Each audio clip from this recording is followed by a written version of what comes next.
Luto tayo guys ng ginatang hipon with kalabasa at iba pang gulay. Gisa muna natin yung hipon sa luya at sibuyas. Ayan, takpan muna natin to hanggang maluto. Pagkatapos, inilagay ko na yung mga gulay sa kaserola. Pinagsama-sama ko na lahat dito kasi nagmamadali ako.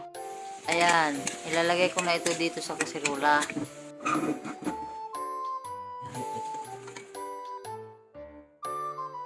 Ayan, nilagyan ko na yan ng kaunting tubig. Tapos, lalagyan ko na rin ng asin at seasoning.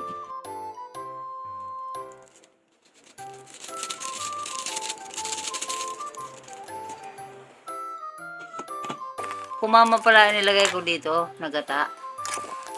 Kaya wala ako makasakahin lubi. Ang wala lot kami kaguran. Subok ko naman luwat ini nga ko kumama. Parang tunay nagata. Masarap din talaga. Ayan, kumukulo na. Pagsakto na yung luto ng kalabasa, pwede na. Kain na tayo guys. Napakasarap.